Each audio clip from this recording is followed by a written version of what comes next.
told you we'll be back in a bit. Thank you for staying with us. Now, government is set to disburse the remaining 80% of funds meant for the implementation of the free SHS program to some 56 schools in the coming days. 20% of the total funds was disbursed at the beginning of the academic year, causing fears government lacks the financial wherewithal for a smooth implementation of the program. But Deputy Education Minister Dr. Yao Osei-Duchum said the remaining funds should hit the account of schools who have already submitted their claims to the Ministry of Education in less than a month. The Deputy Minister has been responding to emergent concerns from funds and infrastructure to curriculum following the 3-month implementation of the free SHS policy. There's more in this 30-minute exclusive interview with him. The only amount that we're not sure of which the reconciliation will help is the food items. Okay. Because the food items, and that's why we give them 20%, we say use part of it to buy your perishable food items. Okay? That food items money, at this point, unless we look at how much buffer stock has supplied, we will not know how much is due to them. So that is the process of reconciliation. But those who have finished everything, their money will begin flowing next week. There's a teacher somewhere in is it Upper?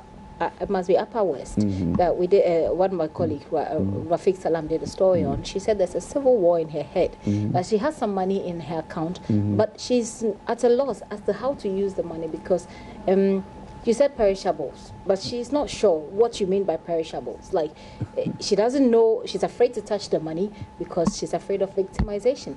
I mean, unfortunately, I heard those stories. I think I was on your show and you even played a video clip of it. This was recent. Another one. This is okay, recent, there was another one about Khalil. But the interesting thing is that we send them a circular. GES send them a circular. That explains everything. Are the head teachers making your work difficult, do you think? No, not really, but it's also giving me a sense of urgency in regards to how we train headmasters in this country. And this is with due respect to those who are doing the work. But the interesting thing about high school administration or education administration, for that matter, in Ghana, is that people are not prepared for it. Okay. We, as a Minister of Education, do not train people before we assign them responsibility as headmasters, and it has to change. But for someone to become headmaster or headmistress, they must have gone through the system. Become a senior teacher or something like that before they go through the ranks. The interesting thing is this. You can be a teacher of chemistry, and you can be a great teacher of chemistry, but you don't know organization and management if nobody teaches you that. You don't know financial accounting and reporting if nobody teaches you that. Okay. You see, you don't know organizational leadership. You don't know human resource management. So unlike places like the US, I was trained to become a headmaster or a principal. So my master's degree in education management equipped me with at least the skills. Okay, so because I have to do internship. Yeah. There's a plan by the Education Ministry to now begin to train head teachers. What is this plan? Those who are, what we've done is this. We believe that you don't have to teach for 20 years before you become assistant principal. Okay. You have some young and dynamic teachers who, after teaching for 5 years, should be given the opportunity to go through training. Okay. To become assistant headmasters and move through the ranks. Because education is losing talent to other industries and other organizations. People teach for 5 years and they leave for the bank because they don't see growth. They don't see progression. They have to wait their 10, 30 years. Okay. And we believe that in the 21st century, education administration should be different. And you got to equip them with the skills, let them get at least some knowledge and then attachment to a headmaster. Get some skills before you say you're assistant headmaster. Before I get lost on this, the 80%, you say there are costs that are being incurred by the schools. Those receipts are being forwarded to you and then you make the payment. So you're going to take that out of the 80%. The rest will go to the schools. Are there any timelines? That's key. The only timeline we have is linked up with the returns. As of last week, it was 56 schools. Okay. And that is being worked on right now. Those who have submitted the returns, so they are doing the deductions. They submit. The money will go. The money will go. So if a school hasn't received their money, it's because they haven't submitted their. Of course. At this time, yes. Because you see, it's difficult for us, and that is why the lady from CHAS who made a comment at the president of CHAS. The president of CHAS, who happens to be retired now, and that's the situation that we find ourselves in. You see, CHAS normally have presidents who are not retired. Even though they've held elections, they haven't done handover.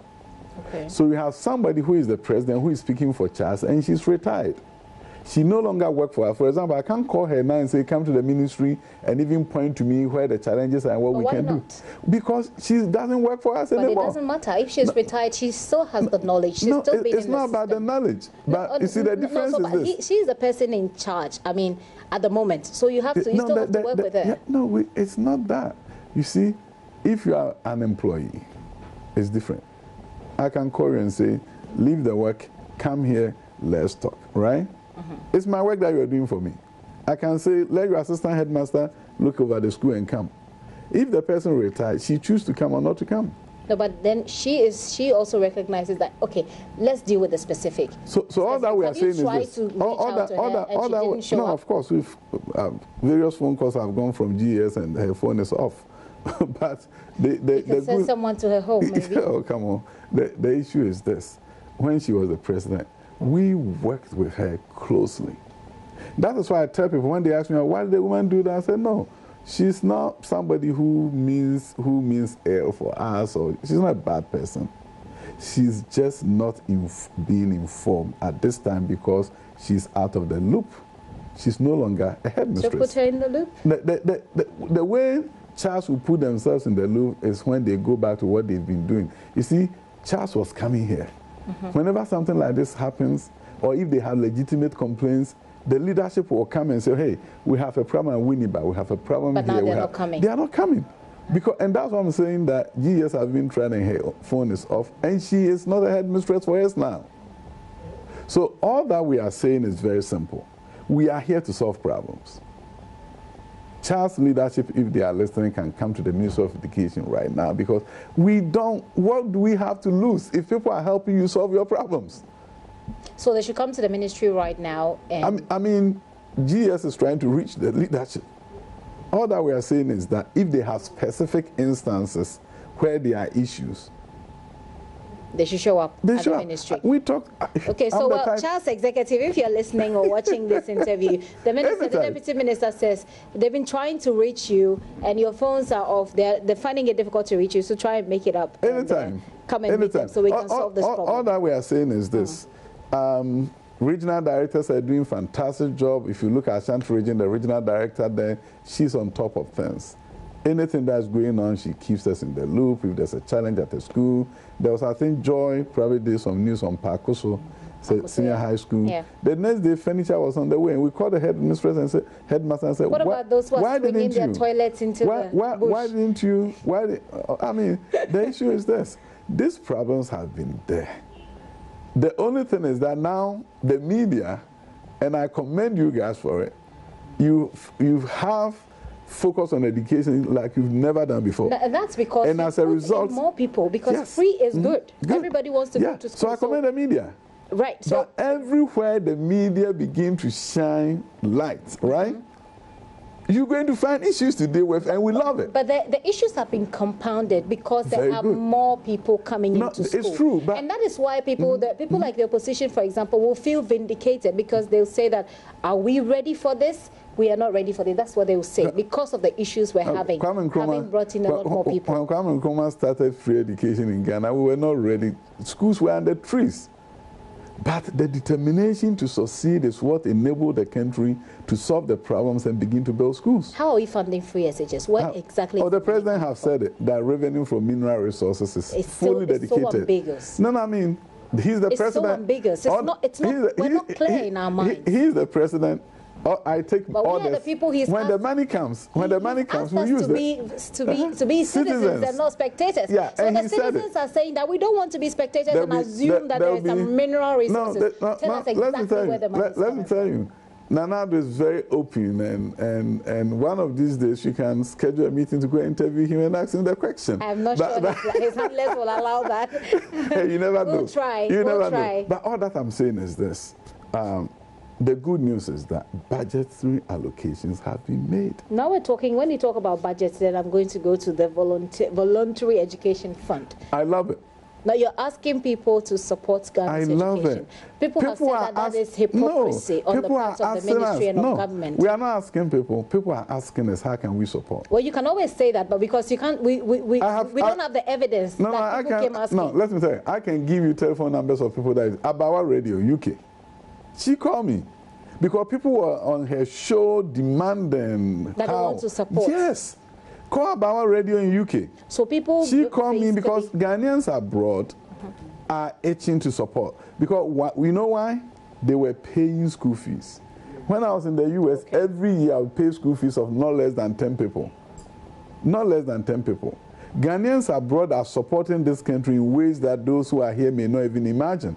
Sometimes somebody just with this email and WhatsApp, a kid from your village gets your WhatsApp number and WhatsApp you in America and tell you a story of how they cannot go to school. You just feel like, I need to help this kid. So Ghanaians abroad have been supporting children. Thank God and thanks to Nanado, they don't have to spend the money anymore. So they are the ones even demanding. Let me tell you, Abawa Radio, they were on the radio show. She called me and said, people are worrying me as to how they can help. Okay. So this platform is to enable those who want to help to help. It's not to supplant. Why is it that a head teacher, for example, and I think in Presec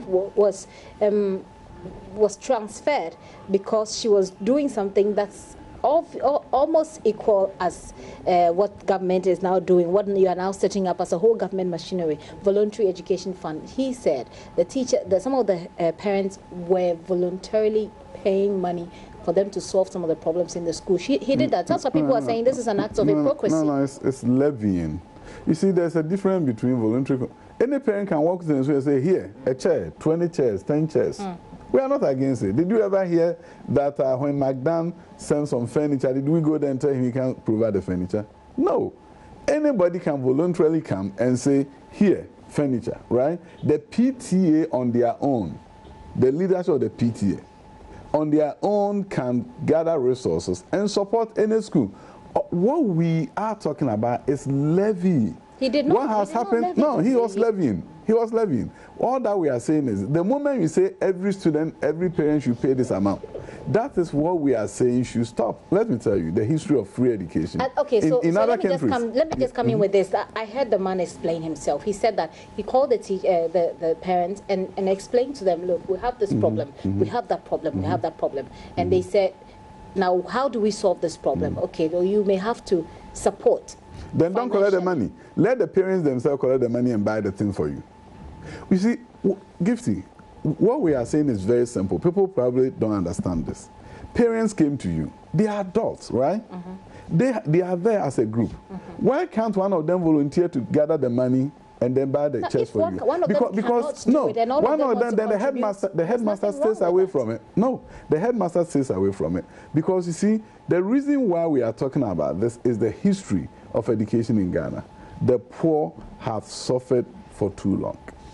There are students who may have paid all their fees except for PTA levy, and we send them home. Some of them are denied the opportunity to write their BEC or WASI exam because they have not paid PTA levy. All that we are saying is this. No, the case with the headmaster. No, he feels really hurt. No, let me tell you. And it created a sort of fear among head teachers that they can't speak about the problems they're facing with free SHS. They can always speak to their regional directors and you call them to Accra and transfer them, so they're afraid. I have not transferred anybody. No, the headmasters education ministry. Let me tell you. There are headmasters that are called to check on. Ask them. Yeah, you can always have your favorites. Not my favorites. Anybody. They work in here. Headmasters come here, and I make them feel like you are most welcome. All that gifting, all that we are saying is, you see, if we don't separate personal issues from policy, we will not be able to get to the bottom of this. Anybody loses their position, not their jobs. He hasn't lost his job. He's still working. He's still being paid. It's the position of a headmastership. So that's not fair. So anybody loses that, and I can understand why you be sympathetic. But look at the issues. Look at what we are trying to solve. And even if you don't agree with us, see the wisdom in it. So I may not agree with you, but I understand why we are doing. No, but Ghanaians are concerned about a culture of silence. No, it's not about a culture of silence. That this will breed among It's not a culture of silence. Let me tell you this. You have these young men who work for you. If they have concerns, who do they talk to? They talk to our boss. Very good. If you have concerns at any place, you see, when you don't do that, you are rather creating, instead of a culture of silence, you are creating a culture of indiscipline. If you have any concerns, the first point of call, you talk to your boss. That person gave you a job. You talk to the person and say, there's a problem here. Can we immediately solve it? That's the first point of call. So and he's been transferred. Is there anything going to happen after his transfer? I don't want to focus on him. All that I'm saying is this: I want to focus on policy. If there are issues, you talk to your boss, the person who sent you there, and say, we have a major problem here. I have a major problem here. How much are we expecting to make from the voluntary education fund? I don't know. I don't know, because it's not going to replace any money that we are getting for free senior high school. I thought it was a plan. It was a plan that the ministry was involved with. No, we have no illusion. We don't want to think as if that is what is going to be used for free senior. It will be an additional funding that will support education. Okay. A number of people have come here and they donate. I have SS Furniture. They've donated $500,000 worth of furniture. You said that last week you said that furniture will be going out to some of these schools. Have they already gone? Yeah, some schools have received theirs. You go to Presec and other places, they've received furniture. But next week is when we roll out, I'll say maybe about, that we focus on those who are in dire need, and there are times like Pakusu, for example. Okay. That was, we had SS Furniture somewhere, we removed them and gave it to them. You know, so we had to do all those creative things. If you have furniture sitting there that you are not using, we come for it. It goes to another school so that we can ease the congestion. So the ones that they did initially was to focus on those with serious cases. Okay. From next week is when we're doing large-scale distribution. Okay. To where it may not be an emergency, but it may relieve them of some responsibilities. Yeah. So desks are going to the schools. Yeah. How many schools are we looking at here? Literally, you're going to have about 50% of them, because they all need something. They all need something. So they may need benches in there. So how many do you have to give? How many? How many desks do you have to give? We have the tender. I think we are talking about 20,000 decks or more. That should be going out by next week. By next week, we'll be distributing. Okay. Well, the senior high schools, look out for your desks. They're coming from the Ministry of Education. Thank you for the announcement. By next, I'll bring you an invoice. Yeah. By next week, and if they don't bring it, you let us know. We will make sure we put a lot of heat on them to bring it. You mentioned 56 schools that have brought in their returns, brought in their documents that requires that you pay them. So these people are expected to receive the rest of the 80% after the deductions. Yes. When are they getting that? I mean, I met with my staff here. They are working on it now. I can't tell you, but I know that they are far ahead, because they have to go through line item by line item and deduct. So they are working on it. I can call you and let you know the timeline. We need a timeline. Yeah, I'll let you know. I'll let you know, but I don't have it now. Give us a rough estimate. No, I don't want to be fact checked. So you guys are famous for it. But it will be known that it was a rough estimate, not a definite. No, I'm staying away from your fact checking. Okay. So I'll let you know. We'll be on your case. We'll find out. So 56 schools, you're expected to receive about 80, well, the 80% that's less left. Your expenses. Yeah, yes. They're going to deduct your expenses that you've made so far and bring you the rest there. We're not quite sure. Let's say 2 weeks, 3 weeks, a month? Less than that. Less than a month. Yeah, but... Yeah, less than a month. Of course. Yeah. Okay, less than a month. Hopefully we'll see how that goes. Still wanted this timeline thing. Yeah, the timeline is necessary. That's the only thing we get to hold you. Of course, of course. I love being held accountable, because I'm a disciplined guy for the most part. I try to stick with timelines. That's a good thing. That's a good thing. Well, you're still watching my conversation with Dr. Yao Osei-Duchum, who's the Deputy Minister of Education. He's been very key in the implementation of the free SHS. Now, it's critical because, first of all, our children get to go to school for free, and secondly, government, or the NPP government, gets to boast about having been able to implement one of the key promises they make to the people of Ghana, for which reason they perhaps voted for the NPP. Let's try and finish up this conversation, Doc, about talking about the curriculum. I mean, You have been a key person when it comes to education, you know, the educational curricula. So you're very comfortable in this area. I'd like for you to compare the Ghanaian curricula with what you had in the USA. Yes. What do you see so far? Very interesting when you look at the comparison. No censorship. No censorship. We have problems. We have challenges. What are they? Our whole education system is begging for reform. The whole system, bottom, everywhere you look. Is it upside down? I mean, everywhere you look, you have to change some things. Let me give you one example. Our educational system is upside down. Yeah, because I wouldn't say upside down, but I'm saying that it's begging for reform. That's what a lot of people have said. Because if you really look at it, we know that STEM, right, is the way to go. Science, technology, engineering, mathematics. So giving universities this 60% guide post or quota and say 60% of all your students should be in the science-related fields, you know, and 40% in humanities. Laudable idea, but we don't mean it. Why do I say we don't mean it? We don't mean it because the number of students who are doing science at the high school is about 20%. How did the 20% change to become 60% when you get to the university? Why have we created a system where junior high school students have to specialize into arts and visual arts and home economics, and then when you go to the university, they will tell you, because you did not do this, you cannot do science. What are some of the reforms? So what we are looking at now, you see, if you look at the with the curriculum, if you look at even the international GCE that some schools are doing in Ghana, it's general. It's a general diploma, right? So when you go into the university, that is when you based on your own determination and desire, you decide to go science or go arts or go that. When you do that, then you can select from a larger pool of people to become scientists and engineers and get a quota of the 60%. But the way we've structured our system, there's no way you can attain that goal.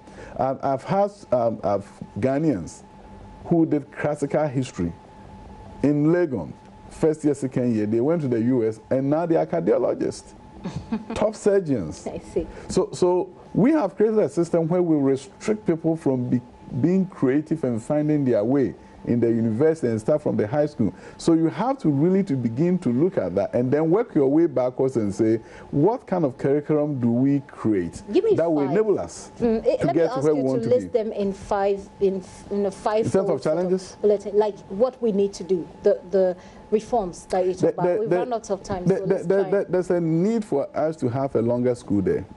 A longer school day? At the senior high school level. Okay. What we have now doesn't give us enough time to cover the depth and the breadth of the curriculum the way it should be. In Norway, for example, they don't spend too much time in the contact hours. It's about allowing the children or the students to go out there and do things on their own, explore. Creativity. That's how they get it leads to creativity. Yes, but we are doing longer term. No, a longer time because there's a lot of catch up to do, my sister. Let me tell you. Okay, that's one. Because we don't. Number two. Yeah, longer school day, and then we have to begin to look at what I've already said. That we have to break those walls and allow kids to explore more and look at creativity as an important component of learning process and stop the rote memorization. The idea that you memorize the notes of the teacher and you give it back to the teacher. When you come to work, who knows are you using to do your work? Does your boss call you and say, when you go and interview Dr. Dichum, do this, and then you memorize, and then you come and sit here, and you give it to me, and then I respond? No. So forget about that. And then we have to begin to look at the role of parents in education. Not just as people who contribute resources and money, but bringing them into the instructional space. Getting parents to visit the schools and visit the classroom and begin to see this is how learning is taking place and how they can support their children to succeed. Parent role is so critical, and then you have to begin to look at how you train your education administrators. And then the last one? I think that was your five. That's number 4. Number 4. Yes. So the training of administrators is a very important component, and then curriculum reform in terms of teacher education. Okay. In all countries that have done very well, their teachers are given more in-depth education in the subject area. You see, education has the content, the curriculum composed of the content, and the subject, and then the pedagogy, that's the delivery. So we are very good at teaching teachers how to deliver, but sometimes they are so weak on the content. But how can they be strong on the content and the pedagogy at the same time when they only have 2 years of training and 1 year attachment or practicum? So we have to have a longer training period and begin to look at the need for us to have teachers going forward. Okay. Having a longer training period with a bachelor's degree. I have about 5 minutes to wrap up on this conversation. Nungwa Secondary School, Nungwa Senior High School, there's a major challenge there. This morning, we're told that the court is sitting to decide on whether or not to close down the school because of sanitation issues. Basic, something that's so basic as sanitation. Let me take your general concern about sanitation in the schools, especially in the rollout of free SHS, and then focus on Nungwa Secondary School for me. I mean, the bottom line is this: we have a long way to go, and we need to move fast in boosting up our infrastructure and removing sanitation challenges. Because the bottom line is this: we want the children to perform, but if sanitation issues are not solved, how can they perform? You cannot create a conducive learning environment if students don't have a place to ease themselves. Is there a plan? So yes, of course. What we've done is Get Fund, for example, is doing infrastructure audits of all schools across the country. One of the things we've realized through the initial preliminary information that they've given to us is that we have a number of uncompleted buildings across the various schools' campuses. So these were contracts that were awarded, but they did not look at where the money was coming from. So they didn't have a clear idea where the money. They awarded a contract and they are building something there. So after the audit, what we intend doing is to make sure that we can have a proposal to the president and say, how do we find the resource to complete all these buildings, to ease the congestion? But in the short term, what we've done is this: there were contractors who had abandoned their project sites. We've called them, like if you go to Accra Girls, there's a major dome, that huge one that is being done to ease boarding school congestion and bringing more girls to the boarding school. The contractor has been paid money to go back and get the work done. West African Senior High School. So the Get Fund met a group of contractors who have completed 85 to 90% of their building, have paid them to go back and make sure we can really fast pace it and get it done.